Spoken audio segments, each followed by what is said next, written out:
Today on the Topping Show, Elon Musk tells advertisers who left Twitter X to go F themselves and he will not be blackmailed. Cuban sells his stake in the Dallas Mavericks. Vivek on climate change agenda goes viral. The UAW deal to cost General Motors $9.3 billion. JP Morgan Chase CEO says businesses should support Nikki Haley for the Republican nominee.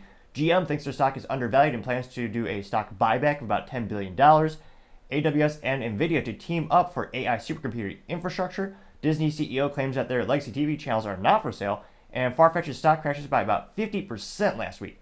All of that and much more on The Topping Show.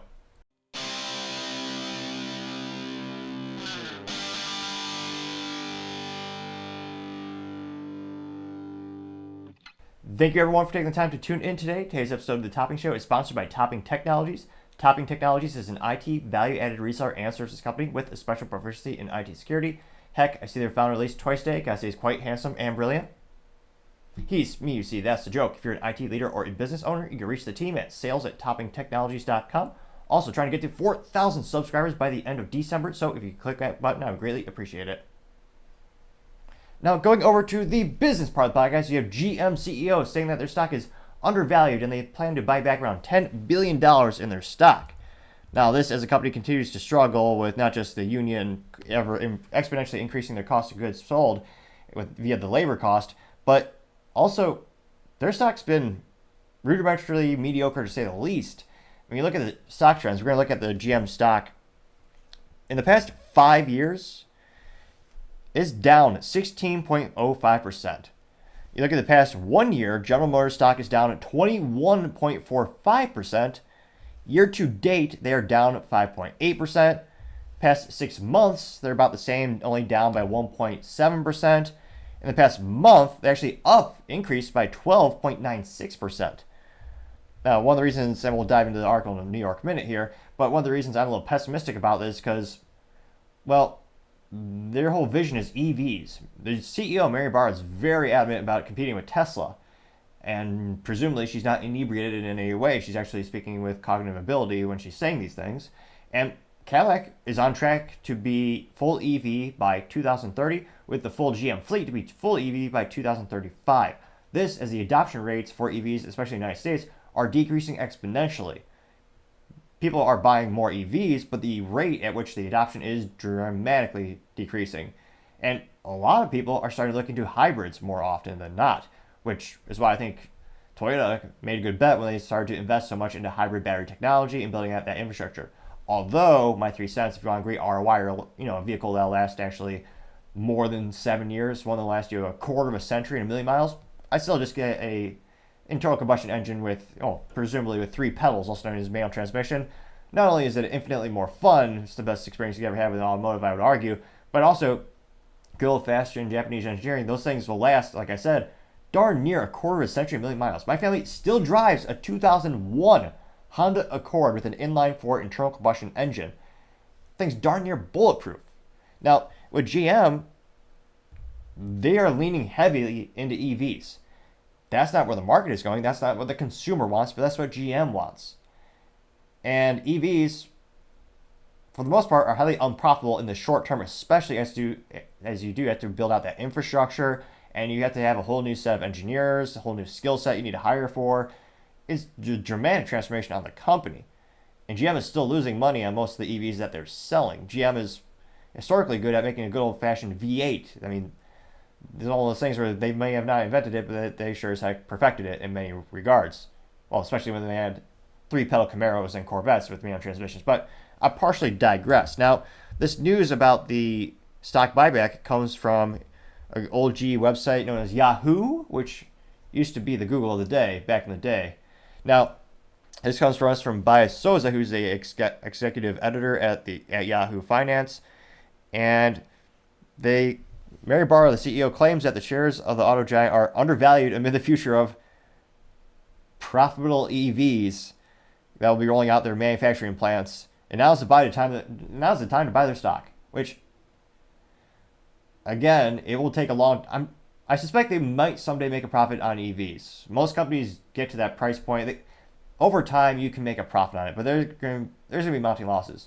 Ford is still losing billions of dollars on their Ford E series, or the division of Ford that they actually divided up for the EV category. Now, it looks like specifically last week they had news that they were going to do a $10 billion stock buyback and tacked on, and more importantly, a 33% increase in their dividends, which caused the news of the company stock to go up by about 10%. Now, dividends, that's a big deal for stocks. It's sometimes the primary reason people even invest in some stocks.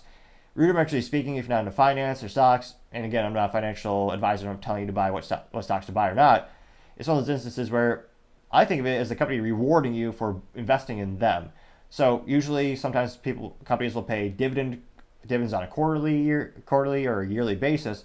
So every quarter, depending on how many shares of the company you have, they usually give a percentage of the company. So let's say you have 10 shares of GM stock, then you're going to give it out 10 cents per share. That means you would get $1 in dividends from the company.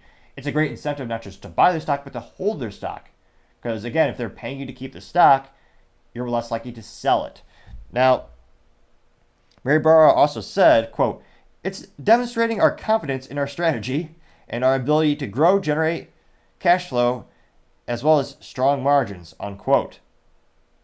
Which, historically speaking, Cadillac is a very profitable brand for General Motors. And they have become more profitable as they moved away from subcompact vehicles. It's one of the reasons you've seen so few economic cars in the automotive industry. I mean, General Motors used to make the Chevy Cruze, which actually, a little biased, I owned one. I loved my little Chevy Cruze Eco with a stick shift. It was a fun car growing up. I was an adult when I bought it. But it got great fuel economy, had manual transmission. It was a fun little car.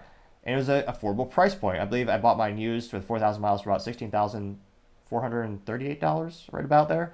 And for many people, it's a great entry-level vehicle, but all those vehicles, they lose money on. I remember when I was in the automotive community, it was rumored that the dealerships lost $425 every time they sold a Chevy Cruze. The only way they made money or broke even was with financing, accessories, and then the manufacturer would give you like a gift card if you're a sales rep to sell it for like $100. So they're not cash cows. So that's why it's not good for people who are trying to get an entry-level vehicle. Those vehicles are disappearing from the market. That's why the average price point in the U.S. is about, the average price of a new vehicle sold in the U.S. is about close to $52,000 in 2023. It's getting very expensive. Now, with GM, she also goes on to say, she reiterated a plan for GM to hit a low single-digit profit margin on EV operations by the end of 2025. And again, her plan is still to be full EV by 2035. And she says, quote, "I'm personally not happy where the share price is," unquote. Well, I wouldn't either. Under your leadership, it hasn't done great. I mean, I forget which specific year. I think it was 4 years ago. When did Mary become GM? Mary Barra become CEO of General Motors. And historically speaking, GM is also a pretty risky company. It's gone bankrupt about 3 times ever since Billy Durant founded the company by bringing together the old brands of Oldsmobile and Buick back in the day. He went bankrupt. He won the company back thanks to partnering with a French race car driver by the name of Louis Chevrolet. They built up Chevrolet to the point where he could buy back General Motors. Unfortunately, he lost control of the company again when they got bankrupt. And then very famously, they went bankrupt again in 2009, in part because of the 2008 recession, as well as the high cost of their labor, as well as a myriad of other legacy costs in terms of retirement and pensions and a lot of costs. So it looks like she became CEO in 2000. Can't be right, really? Was it 2014? Is time going by that quick? Yeah, she's been the CEO since 2014. And she made a lot of headlines being the first female CEO of the Big Three. Although, I don't know how many accolades they're giving her, because again, I mean, the 5-year stock trend is negative 16.13%. I mean, the other manufacturers are doing a lot better, at least in terms of their growth rates. Because I think I covered this when I was talking about the executive pay packages for the Big Three. The Big Three being Ford, Chrysler, aka Stellantis, and General Motors. And GM, over the 5-year plan, they've done the worst. So Ford, in the past 5 years, they've increased the value of their stock by 9.3%. As opposed to GM, they've gone down 16.13%. So I agree with her assessment that it is underperforming, especially compared to the market. But is it underperforming compared to the company? Is it really undervalued? That's really the big finance question. Are they making a silly decision? Now, this also helps reassure shareholders, because there's a lot of uncertainty with the company. A lot of people might be looking to sell GM, but if GM as a company is signaling, we believe this is a great price point for, we believe we're getting our stock at a discount because it's undervalued. And a lot of people poo-poo stock buybacks, but there are many reasons to do it. As I aforementioned, you got dividends in this case increasing, so that's a great benefit, as well as the fact that they're going to reassure their shareholders. They're saying, hey, it's undervalued, we're going to increase our stake in it. Which, again, like we just said, that news helped jump the stock by about 10% in a single day. So it certainly had an effect on the market. Now, it'll be interesting to see how much their stock increases or decreases in the next 12, 24, 36 months. Because, again, they're going through a huge transformation. They believe this is the future. I mean, that's not the dealerships and the consumers are saying when you look at the feedback on the adoption rates of EVs. And again, Tesla has a huge lead to get ahead of them in manufacturing capabilities, engineering capabilities. I mean, the odds are not in GM's favor. So let me know in the comments, do you think this is a good time to buy GM stock? I mean, it is historically at a discount, but there's a lot of rumors about a recession in 2024, a lot of economic uncertainty, political uncertainty. I mean, will some vehicles be taxed into oblivion? Will there be perhaps new tax incentives where maybe you get a 15 grand off your income stat or your federal taxes if you just buy an EV? The government's done it before. Will they maybe reinstate a new one to artificially push that market even further into EVs? So there's a lot of uncertainty, but it'll be interesting to see. But as I always say, time shall tell. Other interesting business news, you have AWS and Nvidia to team up on AI supercomputing infrastructure. Now, this news comes to us thanks to Eric Ravel over at Fox Business, and they noted that AWS and Nvidia are partnering on AI initiatives aimed at providing supercomputing capabilities to enterprises. Now, specifically, it'll be around artificial intelligence, and the announcement came at the AWS RE Invent Conference and features several notable projects, one major initiative being known as Project Ciba, a supercomputer that will be integrated into several AWS services. It will give NVIDIA access to a comprehensive set of AWS capabilities, including virtual private cloud, encrypted networking, and high-performance block storage. Now, this is going to be fascinating to see.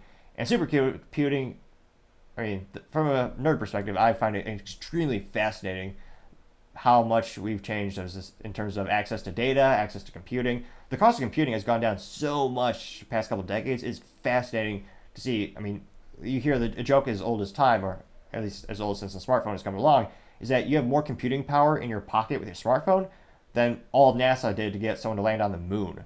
It's amazing how fast technology keeps moving.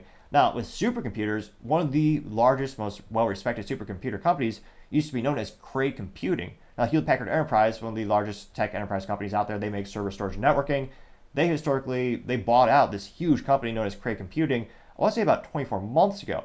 And it used to be, for most large enterprise businesses, you would have to invest in these extremely heavy, expensive, complex machineries known as supercomputers, and you throw them in your data center.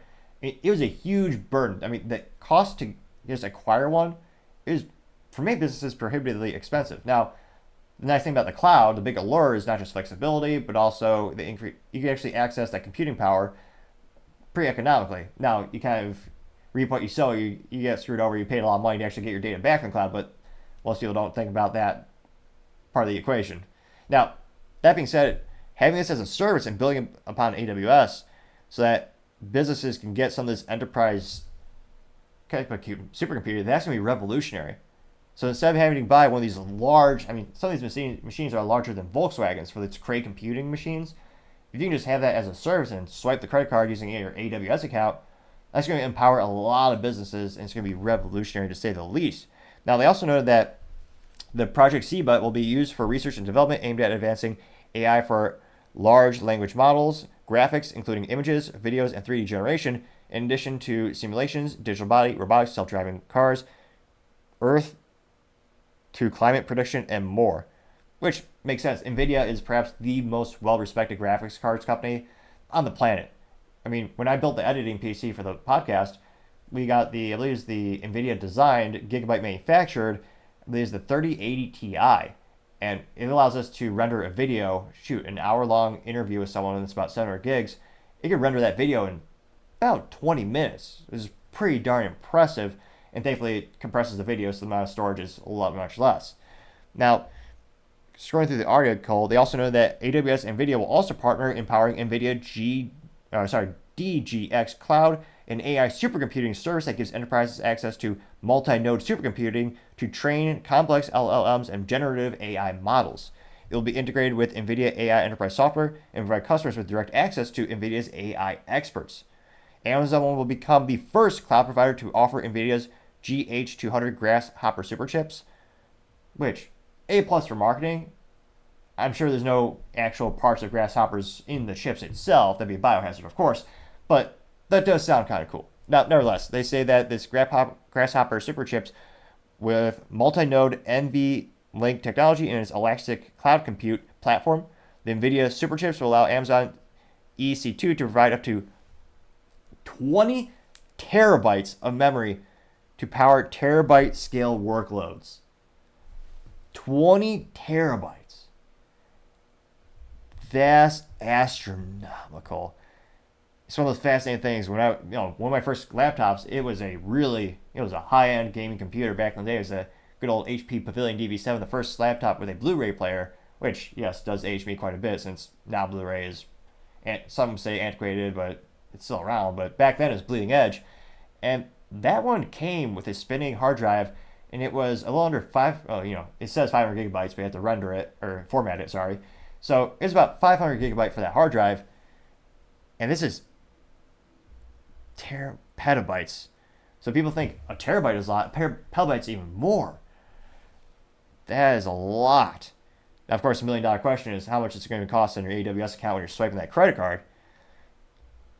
And as we see these applications that they're building them for, I mean, there's a lot of use cases where this is going to make sense, and a lot of businesses are going to greatly benefit from this. It'll be interesting to see how much it changes technology and how much it changes the integration, but as I always say, time shall tell. Other interesting business news, you have Disney CEO Bob Iger saying that TV channels are not for sale. Now, this comes after a couple months ago where there's kind of a couple rumors saying, well, maybe they're going to sell it to, sell off some legacy media like ABC, ESPN, Disney Channel. Like, maybe they're going to spin off some of those because, again, the cable cutting is real. Every time, I was going to say, I've actually never paid for cable in my life. Ever since I've been renting apartments and renting a house for this podcast, or this podcast, every podcast is a contributing factor why I chose this rental property. It's one of those instances where I never even thought to ask for cable. And when I'm setting up the internet, they always ask you, oh, do you want to add cable for $20 a month or whatever the rate is? And I always say no, partially because my TV is from 1984. It's a good old OG, 84, 86. It's a Sony Trinitron from when my dad was in college. But it's one of those instances, I use it for retro gaming, but it's one of those instances where there's not a lot of value to be brought by cable anymore. And more people are starting to turn those old cable boxes off and just stream everything. Which, again, there's pros and cons to that business model as well. But it's hard to beat the convenience of all these streaming platforms. So I actually was speculating. I thought they would have sold these channels off so they could fund their other initiative known as Disney Plus, their streaming platform, which, again, is still bleeding money for now. The more we talk about it, their losses are mounting, of course, in the billions, but the amount they're losing every fiscal quarter on Disney Plus is decreasing. And then when I say decreasing, I mean it's getting closer to break even. Again, there's still, I think, quite a few fiscal quarters from actually breaking even, yet they'll make a profit on Disney Plus. So it'll be interesting to see if and when they do get to that break point. But apparently they're not going to sell the TV channels to fuel the future initiatives. Now, let's see here. This comes to us thanks to Deadline. And it comes with an interview with Bob Iger. And he said they never intended to affix a for sale sign to ABC, local stations, or other linear networks. And they also know that media coverage of his comments, he maintained a more complex version. He continued to say, quote, the business model that those linear channels rested on and have succeeded on top for decades has been one of the most strategic challenges during the past year since he rejoined the company. Quote, sometimes when I'm looking for a reaction at my own thought process, I like to test that process in public, particularly in ways that I might be able to get a reaction from the investment community, unquote. So is that a nice way of saying you just say something and kind of see what happens to the stock price? Which, I guess that kind of makes sense. I'd be a little worried if I was a shareholder of Disney, because he's basically just testing the water. He goes, oh yeah, I think we're going to sell this. If the stock goes up a lot because of that news, I guess it's fair to say that that's what the community or the investment community would like. So an interesting strategy. I don't know. I don't know if there are any legalities or nuances if you are or are not to allowed to intentionally do that. Now, he also noted that quote. So my thought was that at the time I would essentially be public with that thought process, unquote.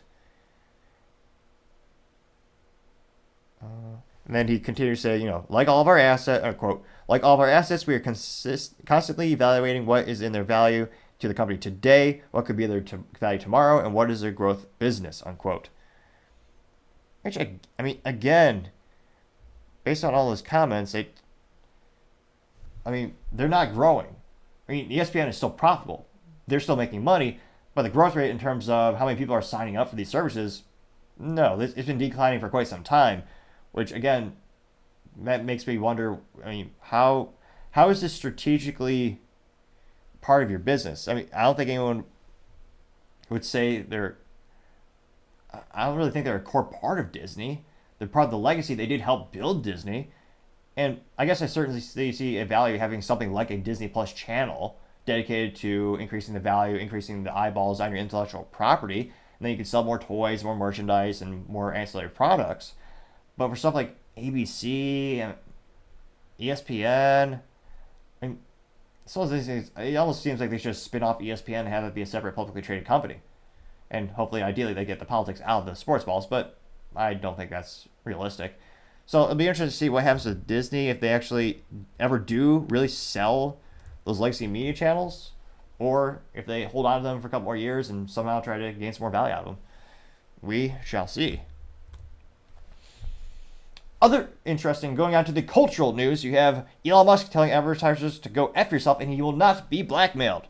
Now, this coming after a couple days in which you had a myriad of advertisers all leave Twitter, or as 18 people call it, X, because they claimed Elon Musk was anti-Semitic. Semitic.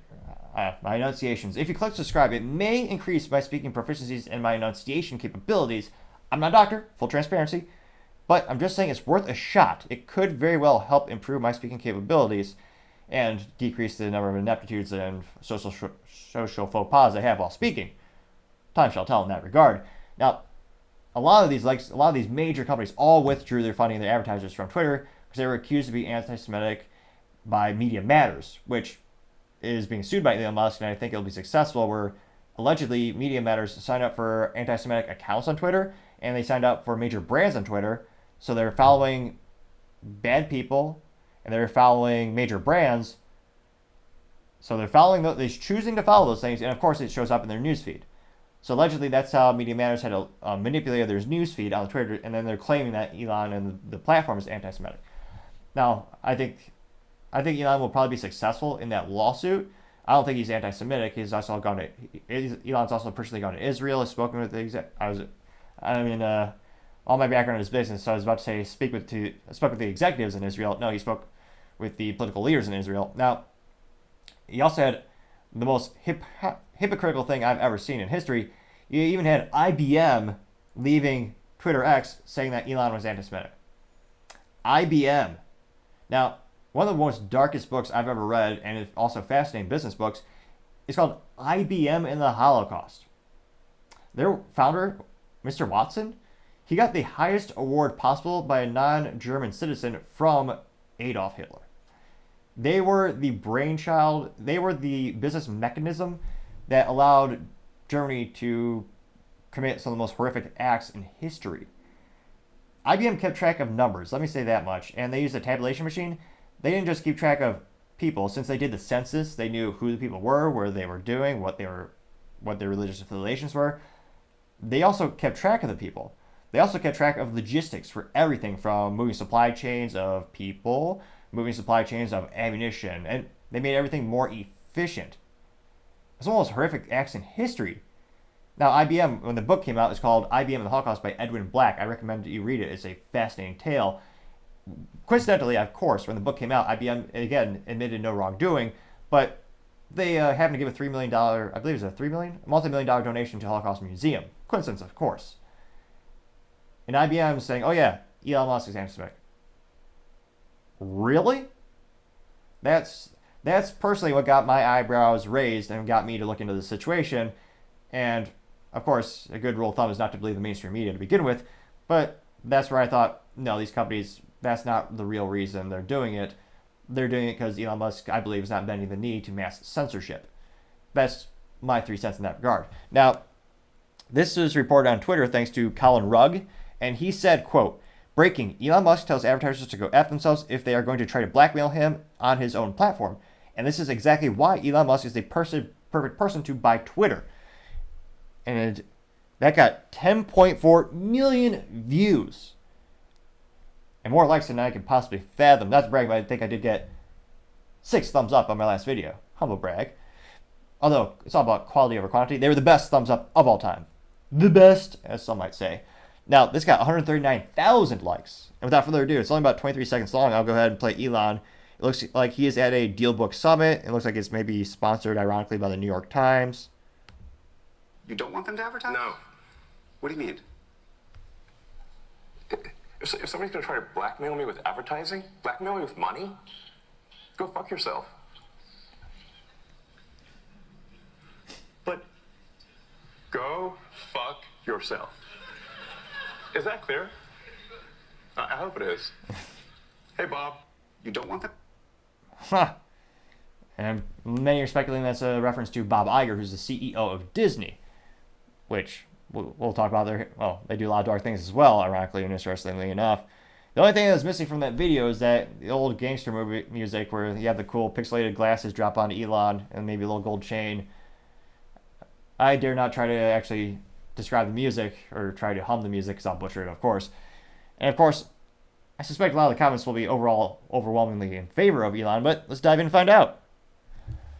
One of the first comments comes from Kevin M. Nelson. It says, quote, growing pains for X, but they will emerge bigger and better with quality advertisers, unquote. Getting 5.1 thousand likes. Colin Rugg replied to him saying, yep, more creators are upset with payouts. Just be patient. Growing pains are part of the process. The final product will be worth it, unquote. Getting 3.4 thousand likes. Scrolling down here. Kazin Zasta says, quote, Elon throwing down the gauntlet, unquote, getting 3.4 thousand likes. Colin responded to that saying, quote, he can't be bought, fire emoji. That got 3.9 thousand likes. Let's scroll down even more. First word says, quote, some people have F you money. Elon Musk has F all you money, unquote. Got 3.5 thousand likes. Robin Valencia says, quote, this is a very appropriate response to the advertisers. Free speech is more important than their money and false outrage, unquote. Got 1.9 thousand likes. Oh, we do have a contrarian statement. I thought it was going to be overwhelming. Well, still overwhelming by the volume, but Luke Zalski says, quote, it's neither blackmail nor censorship. It's free market capitalism. And Elon is grandstanding because it will drum up traffic and support from state news goobers out there who credulously parrot his talking points and benefit financially from his ad revenue sharing program.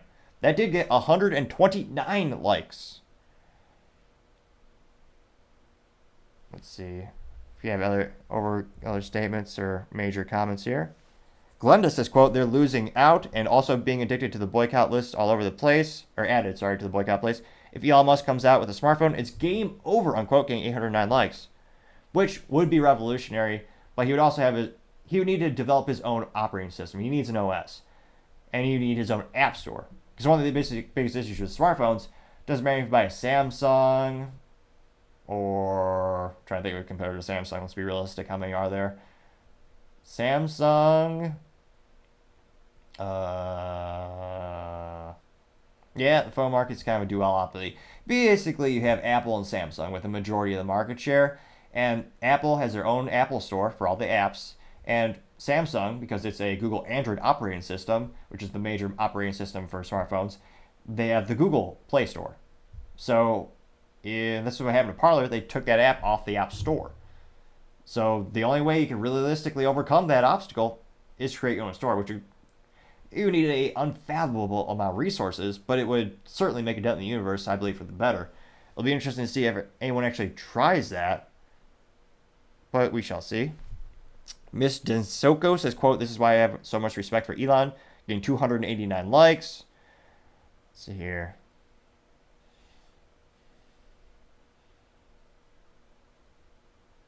I think we found the needle in the haystack. That one negative one was the first time I've seen through all the scrolling. Julio Morello says, quote, "Elon has taken the gloves off," unquote, getting 851 likes. Let's see here. Pismo says, quote, "I love the look on the interviewer's face. His is speechless," unquote, getting 246 likes. Carolina says, quote, "This makes me respect Elon Musk even more. Go F yourself, you advertisers," getting 414 likes.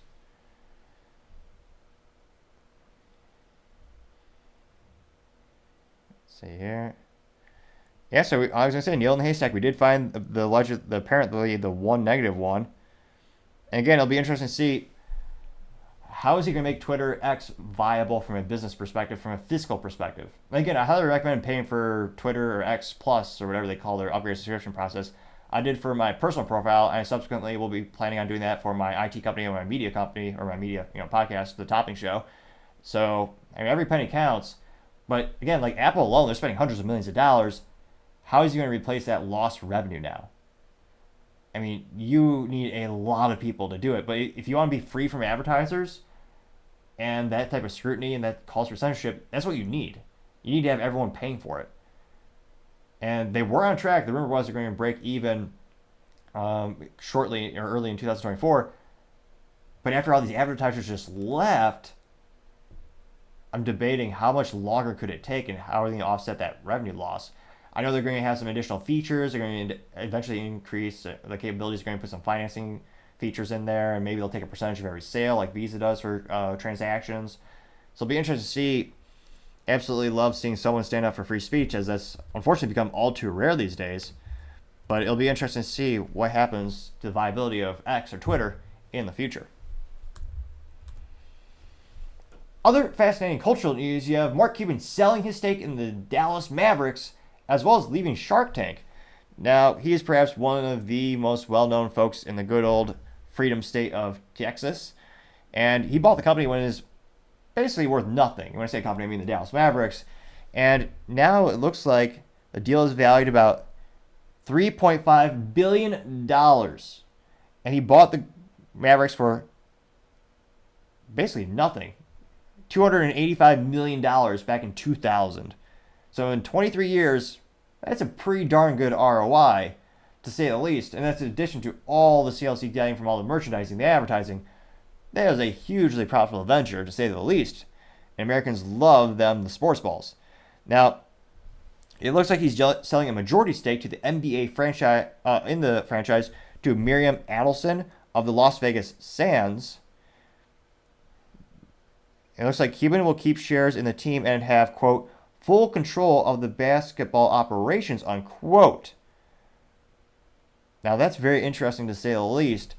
And there's a lot of speculation on, when's Texas going to legalize gambling? Maybe that's going to be an integration. And with sports balls especially, there's become an exponential increase in association with the gambling with the sports balls teams because there's so many eyeballs on it already. People are already gambling on it. So it'll be interesting to see if that's an additional revenue stream and how this might transform it. And you also see him leaving Shark Tank. I mean, he might as well have been the face for the show. When you think about Shark Tank, I believe he's also been on the show the longest. He was the one who actually, I think, really improved the show from an entrepreneurial perspective, and some would also argue from a moral perspective. Prior to Mark Cuban stepping in and telling ABC that we're going to stop this, the TV channel, and I believe it was ABC, they would actually take a percentage of equity from every entrepreneur who wanted to show up on the show. So if you showed up on Shark Tank to pitch your deal and they approved it, they actually would take a percentage equity of the company as well, which de-incentivizes entrepreneurs to actually go on the show. And he's also made some fantastic picks. I mean, a lot of the products that he chooses have gone on to be hugely successful. And he tells Mark Cuban, when he's asked for additional comments, he's saying he's going to start to exponentially increase his focus on costplusdrugs.com, which is a business he founded, I believe, probably about 2 years ago, with the goal of providing affordable pharmaceutical solutions for consumers, which is a big business opportunity. a lot of the markups on these pharmaceutical drugs, I mean, you're talking about hundreds, sometimes 1,000% markups on these things. Of course, the caveat is it's also an issue with insurance because insurance will offset the cost. There's a lot of variables in that. I think the best way you can possibly get that ROI is if you have people without insurance who are looking for the biggest discount because they're directly paying for it. But that's just my 3 cents on that additional business model that he's gone after. But it'll be interesting to see. There's a lot of fans of Mark Cuban. It looks like he's going to be involved still. And I'm sure he's still an adamant sports balls fan. And it'll be interesting to see. I mean, from an entrepreneurial perspective, he built that from the ground up. I mean, he shared all his cool stories on the podcast where, I mean, he got on the phone. He cold called people. He was out there selling tickets to get the audience to come back and watch the game. Revolutionized the whole team culture. He ramped them around, got that winning spirit. Hugely successful. It'll be interesting to see. I wonder, do you think people maybe stop going to the games a little bit because he's not there as much or he's not technically owner? It sounds like he's still going to be involved. And it'll be interesting. I was going to say they actually quoted one of his pitches when he cold called people. And he said, well, this is back in the day when he first bought the company. He said, quote, "Ma'am, I know you've been to a Mavericks game before, but did you realize it's now less expensive than a family meal at McDonald's? Our tickets start at just $8. Why not come and try us out? The first game's on me," unquote. I mean, that's awesome. There's a lot of people. There's very few people actually get in the trenches, so to say, and do that type of work. There's also a great message to show to the team that not only can you do it, but you've come from that. You're willing to put in the sweat equity again. So it'll be interesting to see what happens to the team going forward. But as I always say, time shall tell. Unless my computer freezes. Now going over to the political part of the podcast, you have Vivek on climate change agenda going viral. Now, looks like this is him riding a good old train. Or is it a train? Let's see here. But he posted this on the Twitter, or as 18 people call it X, on his personal account. And it got over 1 million views, or 1.4 million views in a day, which is pretty darn impressive to say the least. And it's only about 2.5 minutes long here. So I'll go ahead and, without further ado, I'll go ahead and play that. The GOP establishment does not approve of this message, particularly the GOP establishment in Iowa, where I am right now. The carbon capture pipeline, the CO2 pipeline. This is the issue you're not supposed to touch. The political consultants tell you to stay away from it like the plague. Well, I refuse to be controlled. Here's what's happening. The global climate change agenda is a hoax, and the U.S. government is bending the knee to that hoax by enacting, and they have for a couple of decades now, incentives that effectively pay ethanol producers and others for capturing carbon dioxide and then burying it in the ground by building pipelines from the state of Iowa, ending in the state of North Dakota and otherwise, to capture that carbon dioxide. Now, there's a lot of reasons why this is totally senseless. Among them, the fact that carbon dioxide is plant food, and among them that there's also other alternatives to do this without a pipeline, such as through methanol conversion. But put that to one side. The real issue here is that many farmers in the state of Iowa and South Dakota and elsewhere do not want that pipeline running through their land, nor do they actually want to sell their land. So the politicians in Iowa, including, and this is the important part, the Republican establishment, have supported eminent domain to seize the property of those farmers. That's offensive. It's arguably unconstitutional. Morally vacuous to say the least. Agreed. And does not accord. If you ever think you own your house or your land, just look up eminent domain and see what your government is doing to you, the people that they're supposed to be supporting and protecting. Or so they say. With the laws of eminent domain. Yet the reality is no other Republican politician, certainly presidential candidate, has the stones to say a thing about it, presumably because it will make the Republican establishment in Iowa not look very good for their failure of the farmers in Iowa. So on Friday at 12 o'clock, I'm going to host an event with the Free Soil Coalition, who has been incredibly focused on this issue. We should be able to talk about this in the open. Let's have a debate about the merits.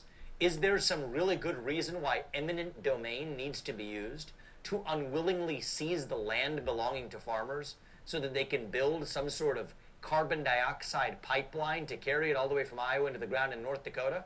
If so, the folks who are in favor of this, including the political class, shouldn't be afraid to hide from that debate. Yet what they're doing right now is telling politicians like me to shut up, sit down, do as you're told, and stay away from this issue. I refuse to be controlled, and I think we should have that debate and discussion out in the open, and I'm not afraid to say it. So he brings up a good point, being that, he's the first person to actually talk about this. Now, going to the comments section, again, I got about 1.4 million views and 22,000 likes when it came out a couple days ago. And someone by the name of, let's see here. Scrolling through the comments, one of the top comments comes from Proud Patriot.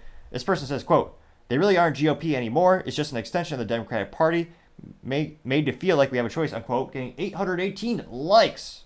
Which I think a lot of people have a lot of sentiment and agreement with that statement, as noted and supported by the number of likes. Because again, with me, one of my passions, one of the things I'm fascinated about, one of the things I think is a human right is the right to defend yourself, the right to bear arms, the Second Amendment. And for my whole life, the Republicans have always said, we are believers in the Second Amendment, we're going to stand up for your rights.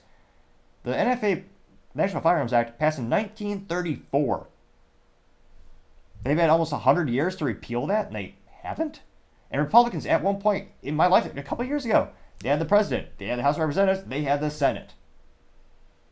They couldn't even get suppressors off the NFA, so that suppressors could be purchased with a standard 4473 background check, paperwork and subsequent background check.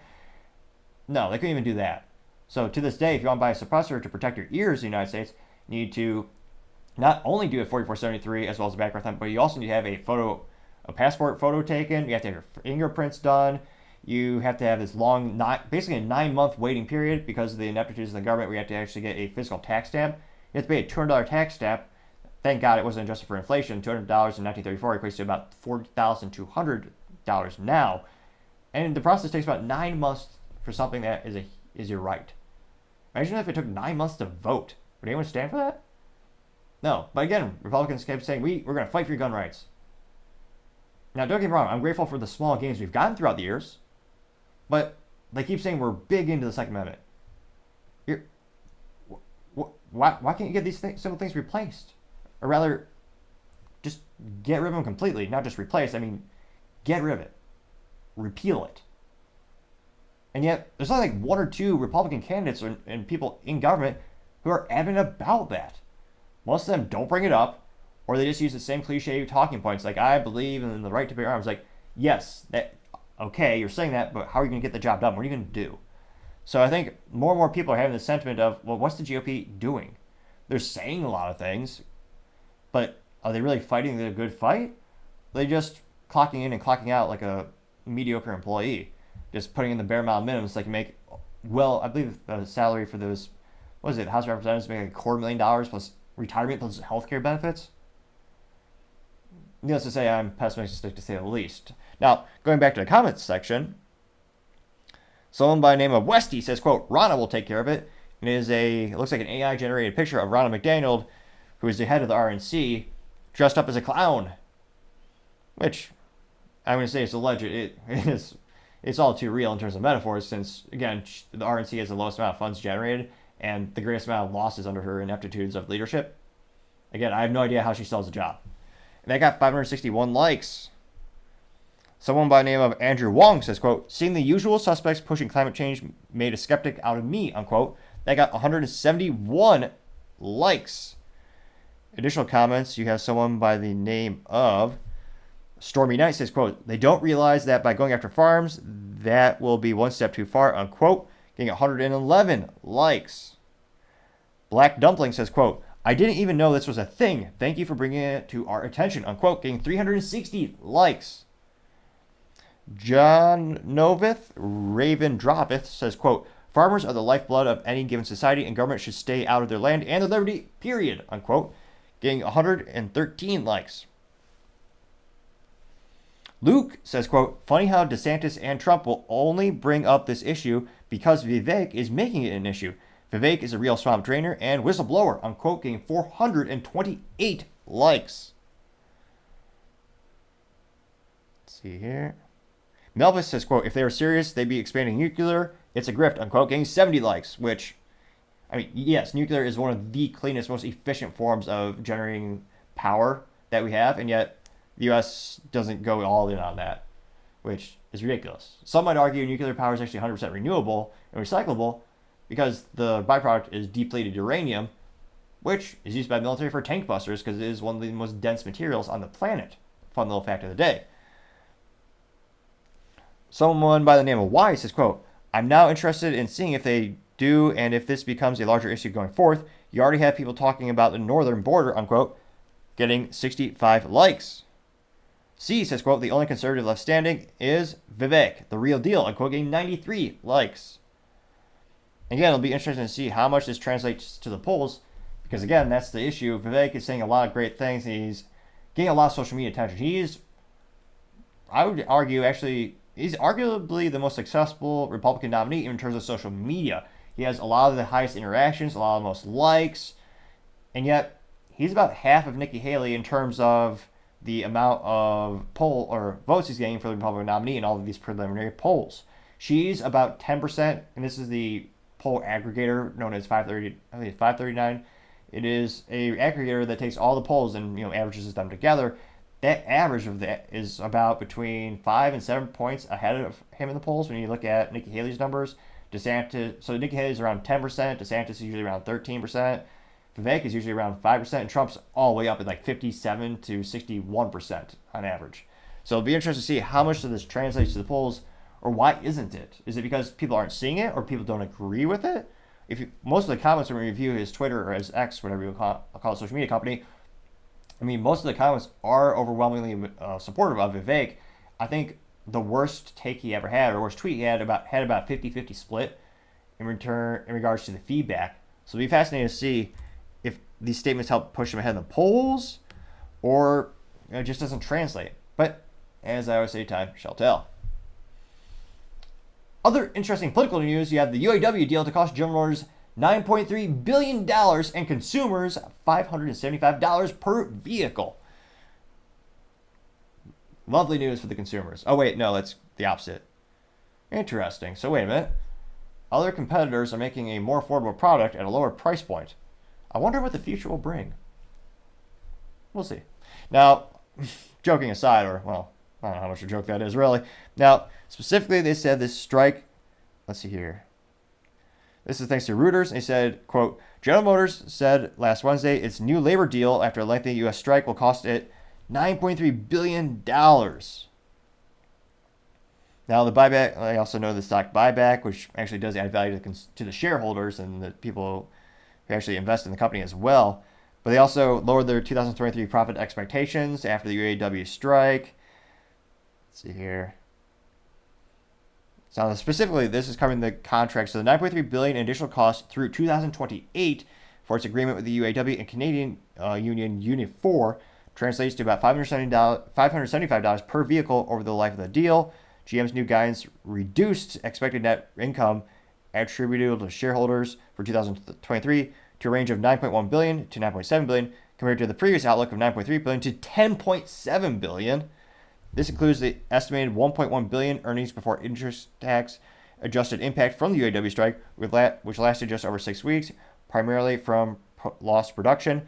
The total impact in 2023 is $1.3 billion, including the higher wages and benefits deal. When asked for comment, Mary Barrow says, quote, now that we have ratified the contract and a clear path forward that includes greater operating investment efficiencies, we can resume returning capital to shareholders per our plan, unquote.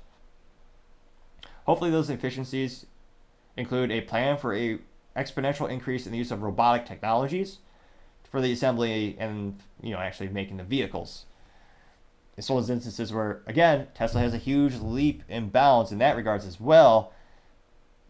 It's going to be fascinating to see if GM can actually beat them or not. The reason when I talk about the UAW, I usually keep them in the politics part of the podcast is because UAW is one of the largest political contributors when it comes to presidential elections, there's a lot of elections they get involved with, and they helped get certain people get elected, which hilariously and ironically, they complained about hyperinflation, the union being, they complained about inflation and making less money. The people you voted for helped cause inflation, and by the way, they're outlawing the vehicles you produce. So the most profitable vehicles that are manufactured by the big three being Ford, GM, and Stellantis, are internal combustion engines. GM may not have invented the V8, but they sure as heck perfected it in many regards, especially when it's mounted, well, they should all be default mounted and coupled with a manual transmission, also known as having 3 pedals. A stick shift is the best experience bar none, but the U.S. government is actually making those products illegal with de facto bans thanks to tailpipe emission standards being ridiculously high and increasing those standards so much so that the only way these companies can meet these fleet averages is by offsetting with EV productions, which are less profitable, especially in the short term for these companies, which means less bonuses for the employees, less profit for the shareholders. It's not great news. So that's why, long story short, that's always part of the political part of the politics, because there's so much political influence. They also endorse, presidential nominees and candidates, and the unions vote heavily. They execute voting plans very efficiently in terms of they get the vote out quite a bit, which is ironic that they cause their own problems, but nevertheless, they do vote.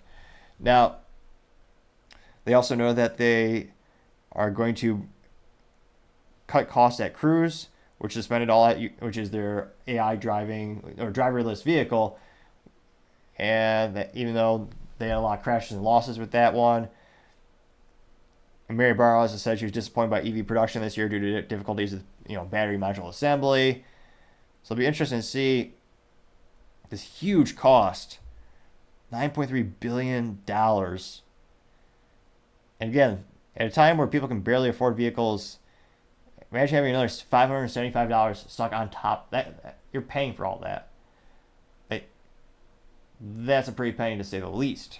So it'll be interesting to see how this affects consumers if they start to move away from the big 3 products, or if they don't care that it costs that much more to assemble all of these vehicles. As always, say time shall tell.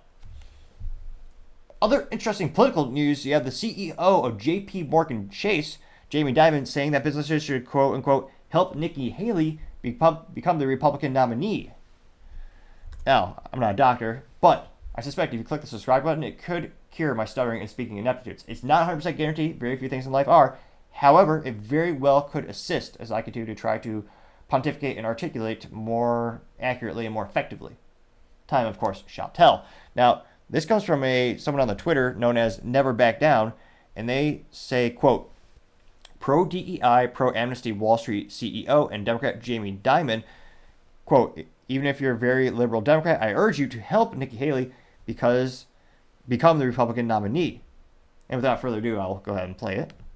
I did come out and make a nice statement about Nikki Haley. You did. You've been talking to Nikki Haley. Very liberal, yes, I have. Even if you're a very liberal Democrat, I urge you, help Nikki Haley too. Get a choice on a Republican side that might be better than Trump. I did come. And again, this is a lot of businesses do that. I mean, it's also known as pretty rudimentary, very simply hedging your bets, betting, placing bets on both sides of the team or betting on both teams so you win no matter what. It's also, I don't know if this is going to actually hurt Nikki Haley, almost as a de facto, like an anti-endorsement, whereas traditionally endorsement is someone saying you should vote for this person, and they'll increase the numbers in the polls. But Jamie Dimon saying it sounds like, oh yeah, she's pretty much, she's very similar to us. If they're willing to invest in her, that means they think again, it's my interpretation, she is the most Democrat-like candidate and nominee. Although, interestingly enough, I think that person would actually be Chris Christie. That being said, Chris Christie is still pulling at like around 3%, whereas Nikki Haley's a lot higher. She's around 10%. She is actually getting close to overtaking DeSantis, as the DeSantis campaign has shot himself in the high-heeled boots multiple times. DeSantis started around 32, 36%, and then went down. Now he's about 13%. It is perhaps, we talk about business blunders all the time, one of the biggest political blunders I've seen in my lifetime is the DeSantis campaign. He has some great points. He's done some great accomplishments in the state of Florida, but the campaign is so bad that it keeps going down to the poll exponentially. So she could very well overtake him in the next couple of weeks. It's a possibility. And it'll be interesting to see, does this actually help her? I mean, we'll go to the comments to see what the reactions are. Right now, it's pretty small. I got 16,000 views and 186 comments. So interesting enough, I searched for a couple profiles, or tried to search to see if the original poster or someone had posted this and it went viral, but I'm not finding it yet. Now again, I got 16,000 views, 168 likes. Let me see here. It looks like most of the comments, a lot of people saying no, hell no. They're getting 1 likes. Let's see. Alex B says, quote, right because DeSantis team thinks we should make a big tent a camping tent to keep losing forever, unquote, getting 1 like. James Yonder says, quote, they are so scared of Ron DeSantis, it's comical, unquote, getting 1 like. Someone photoshopped The Shining, where I think it's The Shining, we had the 2 creepy girls in the hallway, and they photoshopped Nikki Haley and Hillary Clinton's faces on their bodies, and the meme next to it is just no. That got 3 likes. Dump Trump says, quote, globalist, and it's a meme of someone saying it's just a globalist spin, getting 7 likes. Restore Sanity 2024 says, quote, my God, the foaming from MAGA had Diamond said this about DeSantis, getting 7 likes. Skeptic says, quote, and they say the Covington kid had a punchable face, unquote, getting 1 like. Angelo, one of the top responses by likes, said, quote, Nikki Haley bought and paid for, unquote, getting 10 likes. Which, as I continue to scroll down, looks like that is the #1 response. You also have someone by the name of Harry Patchett Flashman saying, quote, because he knows she'll lose, unquote, getting 3 likes. Someone by the name of Carlin Crow says, quote, and today we've got BLM backing Trump and Jamie Dimon backing Haley, and Trump supporters saying DeSantis is a rhino globalist. Hashtag with DeSantis getting 3 likes. So interestingly enough, this looks like it's, again, small sample size, it's just a couple comments, but it looks like the most favorable thing is people actually saying, applauding, saying good things about DeSantis. Liberty says, quote, never, I don't vote for neocon rhinos that bow to corporate globalists like Frank and Diamond, unquote, getting 3 likes. Let's see here. Last one we'll do. Got J.D. Angelo says, quote, if elected, Haley would work hard for the ultra-rich like Larry Fink, the Koch brothers, and Jamie Dimon. Us working class, middle class Americans will continue to ignore the push and be pushed aside, unquote, getting 3 likes. Which again, I'm surprised Trump isn't he's not hammering that more and more, is how much more money the middle class made during his administration and how those tax breaks actually helped them a lot. Again, everyone talks about the middle class, it's a cliche as old time as politicians pontificating about that, but very few actually get stuff done, actually do things to help them. It'll be interesting to see if that is actually a big topic for 2024 or if it just kind of falls to the wayside as usual. But as I always say, time shall tell. Now going over to the business blunder of the day, you have Farfetch's stock crashing by about 50% last week. Now, this is after there's a rumor that they might go private, and it is because they also had doubts to support the luxury fashion e-commerce company will be taken private. Now, it looks like this particular gentleman, let's see here. Now, Richemont, which owns brand, and this comes to us thanks to MarketWatch, and they noted that Richemont, which owns brands such as Cartier and watchmaker Peugeot, is a top shareholder of Farfetch and was reportedly in talks about helping the company go private. This according to a Telegraph, a British newspaper. And Farfetch last week on Tuesday said that it was, quote, not reporting third quarter earnings on Wednesday as planned, and that it would update the market on a new date, which rather than have to close. So far this year, Farfetch shares have dropped about 75%, with contrast of gains from the average S&P 500 being plus 19%. Now, Farfetch went public back in 2018. Backers include Richmond as well as Chinese Alibaba Group, which is one of the largest e-commerce platforms on the planet. I'm curious to see what's their Farfetch stock. What's their long-term stock trend at Farfetch? Wow, talking about a bargain deal. And again, I don't give financial advice. They also don't pay dividends, so not much of incentive to, a little bit of less incentive to buy them to begin with. But it looks like their stock, as of this recording, it's about $1.09 per share. Now it looks like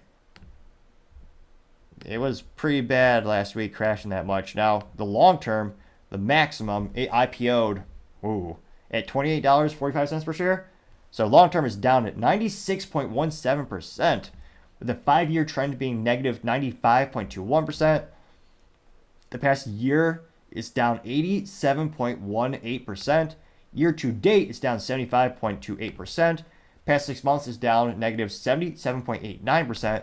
And past month, again, it's down negative 27.33%. So the company is not doing good, to say the least. And we see this with other companies.